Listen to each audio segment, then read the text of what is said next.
আনন্দে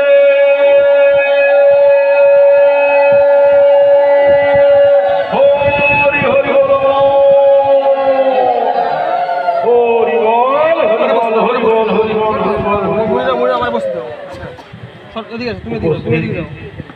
পূর্ণ ব্রহ্ম শ্রী হরিচাঁদ ঠাকুর, জগৎ জননী শান্তি ঠাকুরানী, উপস্থিত ভগবান শ্রী গুরুচাঁদ ঠাকুর, মাতা সত্যমহ দেবীর চরণে প্রণাম জানাই। আজকে উপস্থিত আছেন শ্রদ্ধেয় গুরুদেব সরোজ গোসাই এবং মাতা সরিতা দেবীর চরণে প্রণাম জানাই। আজকে এই মহা মথুরা সম্মেলনে উপস্থিত সকল ভক্ত এবং ভক্তা মায়েদের চরণে আমি একজন ভক্তিহীন মানুষ। ভক্তি না থাকলে সে ভগবানের কথা বলতে চাওয়া সেটা বাড়াবাড়ি কথা। খুলে দাও তো। তো আমি ভক্তি শক্তিহীন, আজীবন চাকরি করেছি। এই অতি সম্প্রতি রিটায়ার করার পরে করে বেড়াচ্ছি। ভক্তদের কাছ থেকে যা শুনি তাই শুধুমাত্র বলার চেষ্টা করি।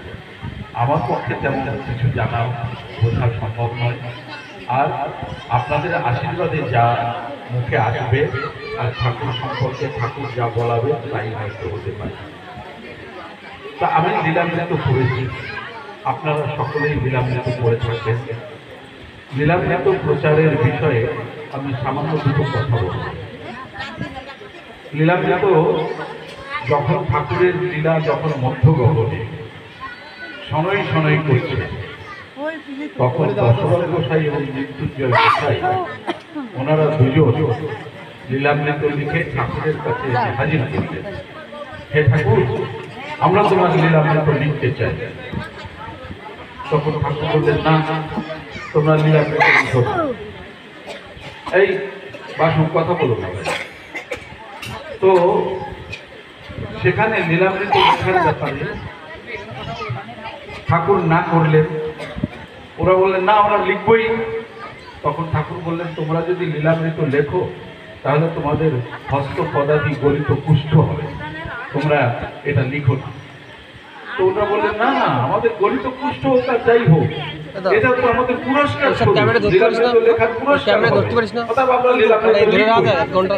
কিন্তু দুর্ভাগ্য সৌভাগ্য যাই বলেন না কেন, লীলামৃত হারিয়ে গেল মানে আর কোথাও খুঁজে কেউ পেলই না। অতঃপর ঠাকুর 1284 সালে উনি দেহ রক্ষা করলেন। 1284 সালে দেহ রক্ষা করার পর আবার দশরথ গোসাই এবং মৃত্যুঞ্জয় গোসাই দুইজন তারককর্তাকে নিয়ে পড়লেন। হে তারক, তুই এবার লীলামৃত লেখ। তো উনি বললেন, আমি লেখাপড়া কিছু জানি না, আমি মূর্খ, কি করে লেখা, আমার লেখা কেই বা পড়বে। তখন ওনারা বললেন, তুই মূর্খ হতে পারিস, কিন্তু ঠাকুরের লীলা তো মূর্খ নয়, তুই যা লিখবি তাই লীলামৃত হবে, তুই লেখ। তারপরে ওনারা তারককর্তা লিখতেন না। একদিন স্বপ্নাদেশে বাগদেবী সরস্বতী আসলেন। বাগদেবী সরস্বতী এসে তারকের বলছেন, হে তারক, তোকে এনেছি এই লীলামৃত লেখার জন্যে, এই বিশ্বে এনেছি তোকে লীলামৃত লেখার জন্যে, তুই লেখ। আর তখন লীলামৃত প্রচারের অসময় বলিয়া লীলামৃত আমার কাছে রেখে দিয়েছিলাম। দ্বিতীয় কথা, দশরথ মৃত্যুঞ্জয় গোসাই লীলামৃত লিখতে, এটা আমি চাইনি, ঠাকুর চাইনি, তাই লীলামৃত আমার কাছে রেখে দিয়েছিলাম। এই নে লীলামৃত, আমি তো খুলিনি, এবার তুই লেখ। স্বপ্ন ভেঙে গেল। স্বপ্ন ভেঙে গেলে উনি দেখতে পান লীলামৃতখানা ওনার হাতে উপরে রয়েছে। এটা আমার কথা নয়, এটা গুরুচাঁদ চরিতে লেখা। এই গুরুচাঁদ চরিতের ভাষ্য অনুযায়ী আমি কথা বলছি। এবং এই গুরুচাঁদ চরিতে আরো আছে। তারপরেও কিন্তু তারককর্তা লীলামৃত লেখা শুরু করেননি। লীলামৃত লেখা শুরু করলেন কখন? যখন গোলক পাগল তখন গোলক পাগল দেহ রক্ষা করেছে। গোলক পাগল নৃসিংহ মূর্তি ধরে ওনার বুকে নখর বিধিয়ে দিয়ে বলছেন, এই তারক, তুই ঠাকুরের লীলামৃত দে, নইলে তোর বুকে রুধির পান করব। তো উনি ভয়ে ভয়ে স্বীকার করলেন, হ্যাঁ আমি লীলামৃত লিখব। এবং উনি ঘুম ভেঙে দেখলেন ওনার বুকে নখরের চিহ্ন রয়ে গেছে। তো সেই লীলামৃতখানা তারককর্তা লেখা শুরু করলেন। লীলামৃত প্রচারিত হলো 1323 সালে। 1316 সালে লীলামৃত লেখা শেষ হয়ে যায়, কিন্তু সেই লেখাটা ছাপানোর জন্য অপেক্ষা করতে থাকে এবং তারককর্তা নিজে ভিক্ষে করতে বেরিয়েছিলেন। বিপিন গোসাই দেবীচাঁদকে নিয়ে উনি ভিক্ষে করতে বেরোলেন। 150 টাকা আদায় করে উনি রেখে গেলেন হরিবর সরকারের কাছে। হরিবর সরকার সেই লীলামৃতখানা পরিমার্জন করে উনি লীলামৃতখানা প্রচার করার ব্যবস্থা করলেন, কিন্তু টাকার অভাবে প্রচার হলো না। 1321 সালে এই লীলামৃতখানা ছাপানোর উদ্যোগ নেওয়া হলো, কিন্তু লীলামৃত ছাপতে গিয়ে আর পারা গেল না। অতঃপর গোপাল সাধু নামে গুরুচাঁদের এক শিষ্য, তিনি 500 টাকা দিলেন। সেই 500 টাকায় প্রথম 1323 সালে লীলামৃতখানা ছাপানো হয়। এই লীলামৃত ছাপানো কতদিন পরে ছাপালো? ঠাকুরের লীলা সঙ্গে 1284 সালে ঠাকুর দেহ রক্ষা করলেন। 1323 সালে লীলামৃত প্রথম প্রচারিত হল। 39 বছর লাগে। ঠাকুর ইহধাম ত্যাগ করার পরে 39 বছর পরে লীলামৃত লেখা হলো। আমরা সকলেই বলি, যার ইচ্ছে ছাড়া পথের একটা ধূলিকণা পর্যন্ত নড়ে না, যার ইচ্ছে ছাড়া গাছের একটা পাতা পর্যন্ত পড়ে না, আর তিনি লীলামৃত প্রচার করতে 39 বছর সময় লাগলো কেন? আরো একটা বিষয়, সেটা হলো লীলামৃতে লেখা রয়েছে যে তখন লীলামৃত প্রচারের অসময় বলিয়া লীলামৃতখানা আমার কাছে রেখে দিয়েছিলাম। কে বললেন? বাগদেবী সরস্বতী বললেন। তার মানে তখন লীলামৃত প্রচারের অসময়। কেন অসময় ছিল?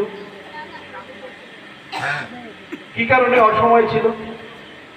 আমার কথা নয়, লীলামৃতের ভূমিকাতেই একদম পরিষ্কার লেখা আছে কি কারণে অসময় ছিল। অসময়ের একটা প্রেক্ষাপট সামান্য একটু সময় নিয়ে আলোচনা করতে চাই। পূর্ববঙ্গে আমার যেখানে জন্ম, সেই বঙ্গদেশে ফরিদপুর জেলার দক্ষিণ প্রান্তে আমার জন্ম হয়েছিল, আর উত্তর প্রান্তে ফরিদপুর জেলা শহর, 100 কিলোমিটার দূরে। তো এই আমাদের গ্রামের পূর্ব পাড়ায় একটা চিঠি এলো আদালত থেকে, ইংরেজিতে লেখা। চিঠিটা কেউ পড়তে পারলো না, পিয়ন শুধু বানান করে ওকে বাড়িতে দিয়ে গেল। পিয়ন একটু বানান করে করে লেখা জানতো, সেই হিসেবে চিঠিখানা দিয়ে চলে গেল। এবার চিঠিখানা পড়বে কে? পড়ার কোনো লোক নেই, গ্রামে কেউ পড়তে পারে না। ইংরেজি থাক দূরের কথা, বাংলাই পড়তে পারে না, তার কি করে পড়বে? তখন সেই চিঠিখানা নিয়ে ওরা আমাদের গ্রামে নায়েবের কাছারি ছিল, নায়েব মহাশয়ের কাছে নিয়ে হাজির করলেন। নায়েব মশাই পড়তে চাইলেন না, যে না না না আমার পড়ার সময় নেই বলে উনি ওনার কাজে ব্যস্ত হয়ে গেলেন, অথবা উনি খোঁজ গল্প করছেন, কিন্তু চিঠিখানা পড়ছেন।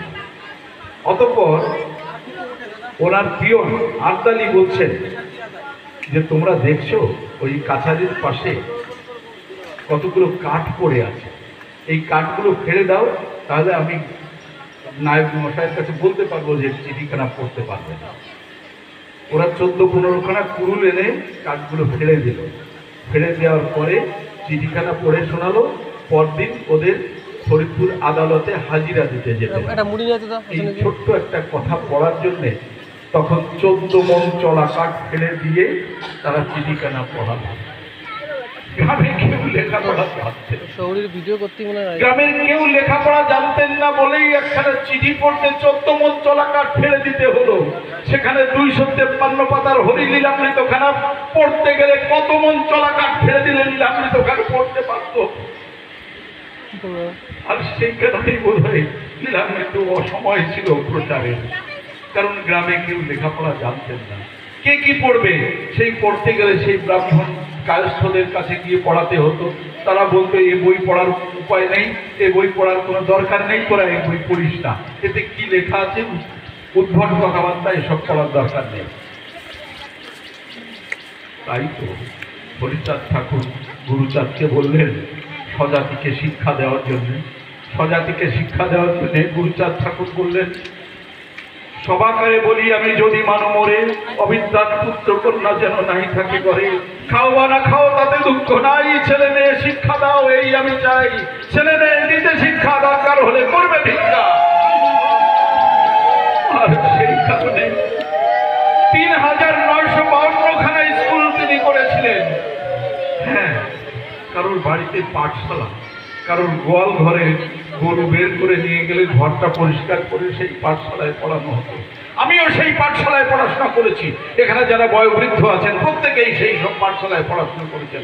আমাদের ছেলেরা এই খবরগুলো জানে না, আমাদের ছেলেগুলো এই খবরগুলো জানে না বলেই আজকে তারা ভিন্ন মতাবলম্বী হয়ে যাচ্ছে। আমাদের এই মতুয়াদের আদর্শ তারা ভুলে যেতে বসেছে।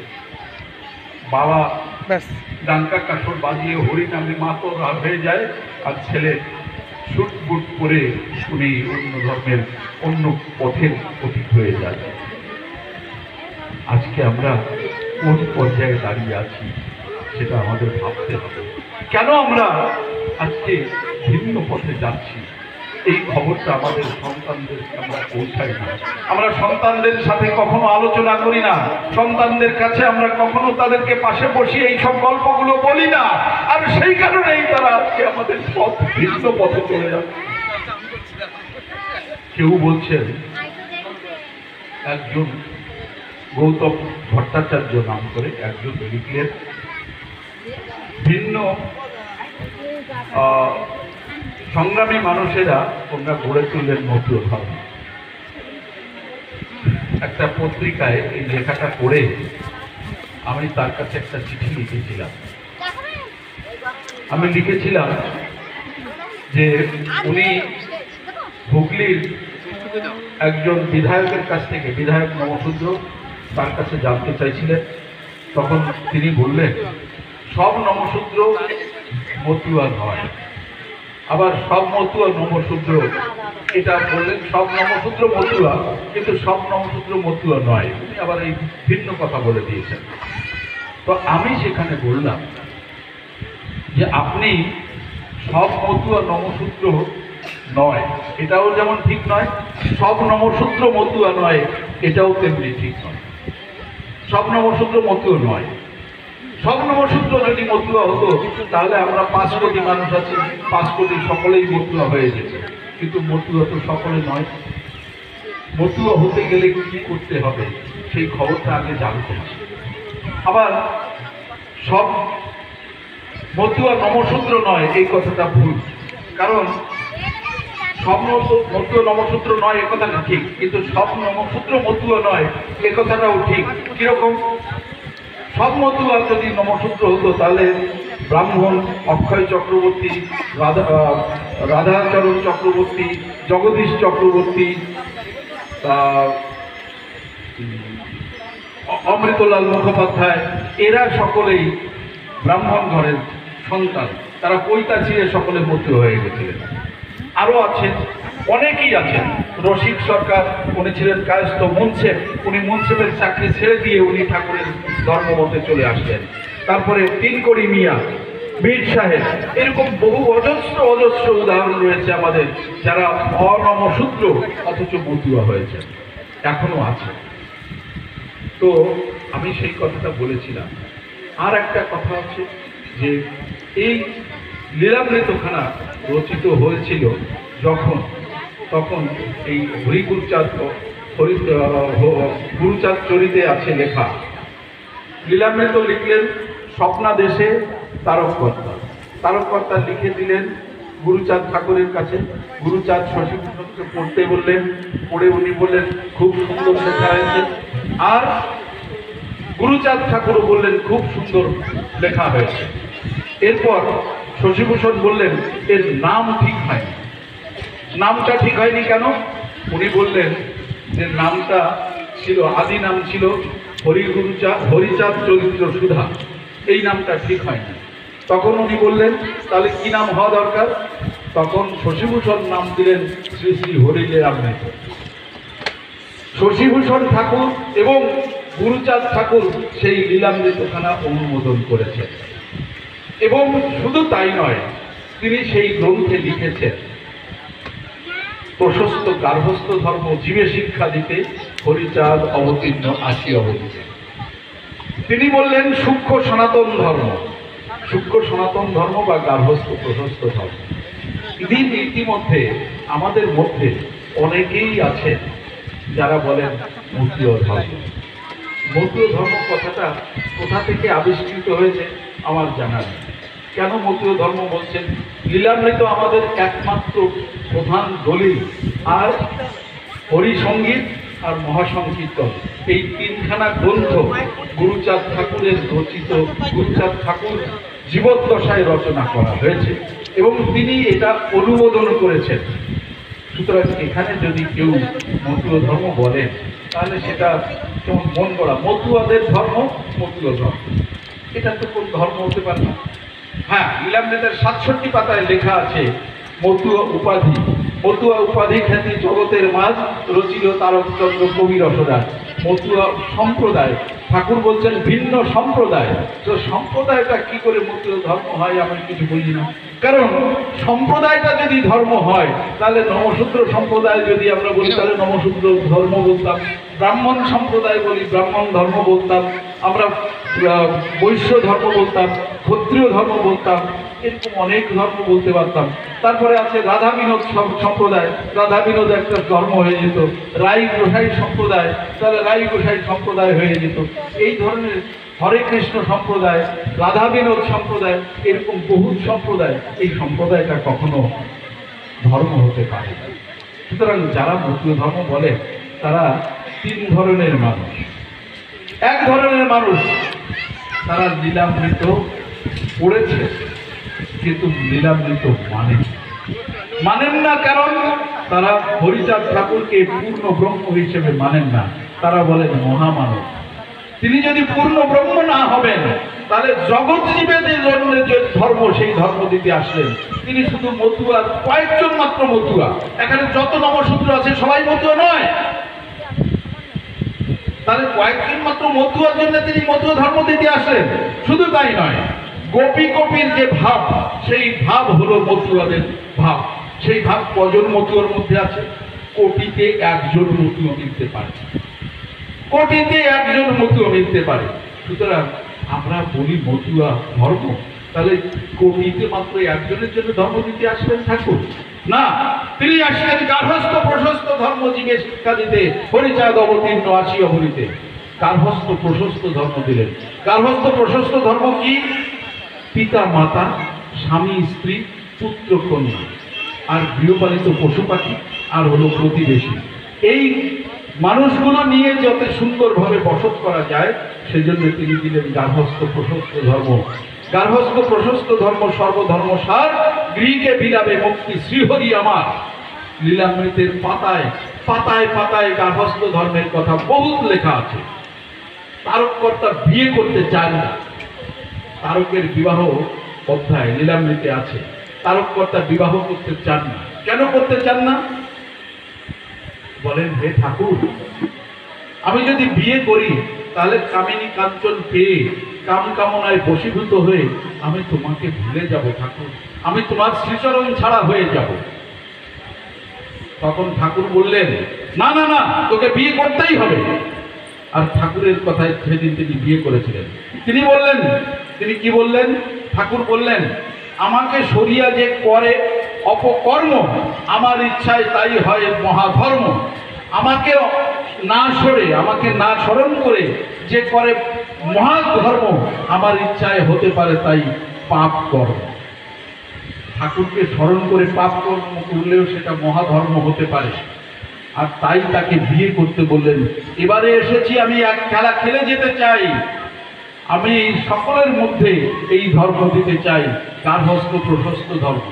এই গার্হস্থ প্রশস্ত ধর্ম জীবে শিক্ষা দিতে হরিচাঁদ অবতীর্ণ আসিয়া হইল। তো সুতরাং এই গার্হস্থ প্রশস্ত ধর্মের কথা আমরা সকলেই মনে রাখব। কারণ কি, আজকে গার্হস্থ প্রশস্ত ধর্ম যদি না মানা হয়, তাহলে আপনি কোন ধর্ম মানবেন? যে ধর্মে যাবেন সেই ধর্মে বলবেন কামিনী কাঞ্চন, নারী নরকের দ্বার, ওকে ত্যাগ করো। আপনার এখানে যারা বয়োবৃদ্ধ আছেন, আপনারা এই বয়সে যদি ত্যাগ করে চলে যান, বনে জঙ্গলে যদি যান, তাহলে কেমন অবস্থা হবে? 50 ঊর্ধ্বে গেলে বা 60 ঊর্ধ্ব গেলেই আপনাকে তখন বানপ্রস্থে যেতে হবে, এই সংসার গৃহ ত্যাগ করে যেতে হবে। আর 60-এর পরে 90 বছর অথবা 75 বছর বয়স পার হয়ে গেলে আপনাকে যেতে হবে সন্ন্যাসে। তখন আপনার পিতৃপুরুষ পরিচয় টরিচয় কিচ্ছু থাকবে না, আপনাকে বনে জঙ্গলে যেখানে খুশি সেখানে কাজে করে থাকতে হবে। এই হলো অন্যান্য ধর্মের কথা। আর গার্হস্থ প্রশস্ত ধর্মে বলছেন প্রথমেই পিতা মাতাকে ভক্তি শ্রদ্ধা করো। পিতা মাতাকে ভক্তি শ্রদ্ধা না করলে ঠাকুর তোমাকে কখনোই সম্মান করবে না, কখনোই তোমাকে ভক্তি দেবেন না। তাই পিতা মাতা হলো গাছের গোড়া, হরি গাছের মূল ও ফল। আমরা কি করি? গাছের আগায় জল ঢালি, আমরা গাছের গোড়ায় ঢালি না জল। এই হলো আমাদের অবস্থা। সুতরাং আমরা যদি গার্হস্থ প্রশস্ত ধর্ম মানতে চাই, তাহলে আমাদের উচিত হবে পিতা মাতাকে ভক্তি শ্রদ্ধা করা। আর সে কারণেই নমশূদ্র সম্প্রদায়ের মানুষের এই বয়োবৃদ্ধগণ বাড়িতে পড়ে আছে। না হলে বয়োবৃদ্ধগণের ছেলে মেয়েরা যারা চাকরি বাকরি করে, তাদেরকে বৃদ্ধাশ্রমে পাঠায়। কারা বৃদ্ধাশ্রমে পাঠায়? অন্যান্য সম্প্রদায়ের মানুষগুলো সকলে বৃদ্ধাশ্রমে পাঠায়। আর নমশূদ্র ঘরের এই মতুয়াদের ঘরের কোনো বৃদ্ধকে কখনো বৃদ্ধাশ্রমে যেতে হয় না। তারা স্বামী স্ত্রী পুত্র কন্যা নাতি নাতনি নিয়ে মহাসুখে জীবনযাপন করে। আমার বাড়ির পাশে এক বৃদ্ধা আছে, চোখে দেখতে পারেন না, বসে থাকেন ঘরে। তা আমি বলছি, দিদি কেমন আছো?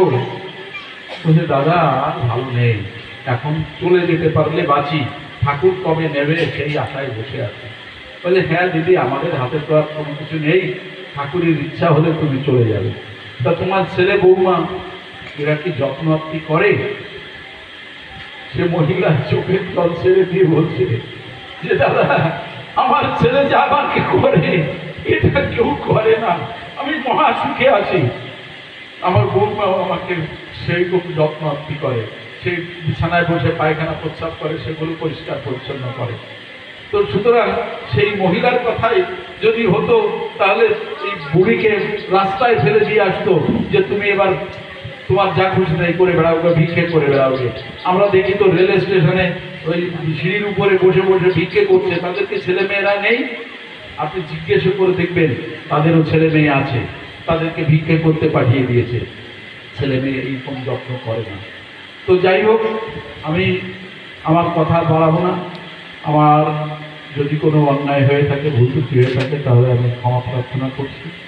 সেই সাথে সাথে আমি একটা কথা বলি, এই গণেশ গোসাই অত্যন্ত ভক্তিমান মানুষ। গণেশ গোসাইয়ের আহ্বানে এখানে 17টা দল এসেছে। 17টা দল থেকে কালকে এখান থেকে অনুষ্ঠান শুরু হয়েছে। আমরাও কালকে রাত্রি 12টা সাড়ে 12টায় আমি এখান থেকে গিয়েছি। এই অনুষ্ঠানটা উনি করছেন মহা আনন্দে। আমাদের গোসাই বলেন, ঘরে ঘরে ঘরে ঘরে যদি মতুয়া সম্মেলন কিংবা মহোৎসব করতে চায় তাহলে করবে। আমি আমার বাড়িতে অনুষ্ঠান করি, আমার কাকাতো ভাই তার বাড়িতে একটা অনুষ্ঠান করবে, অসুবিধাটা কোথায়? কোনো অসুবিধা নেই। ঘরে ঘরে যদি মতুয়ার এই সম্মেলন হয়, ঘরে ঘরে যদি মতুয়া মহোৎসব হয়, তাহলে সেটা বড় আনন্দের বিষয়। আমরা সকলে মিলে প্রার্থনা করব এই গণেশ গোসাই যাতে ভবিষ্যতে আরো বড় করে আরো ভক্তগণকে নিয়ে এই অনুষ্ঠান পরিচালনা করতে পারে, ভক্তদের দুমুঠো অন্ন সেবা করতে পারে। এই ভক্তদের অন্ন দিচ্ছেন কে? ঠাকুরই দিচ্ছেন। সুতরাং আমরা সেই প্রার্থনা জানাই, ওনার পরিবার যাতে সুখে শান্তিতে বসবাস করতে পারে, ওনার প্রতিবেশীরা যাতে সুখে শান্তিতে বসবাস করতে পারে, আর প্রতি বছর এইরকম যেন অনুষ্ঠান করতে পারেন সেই প্রার্থনা আমরা জানাই। জয় জয় শান্তি হরি প্রেমানন্দে।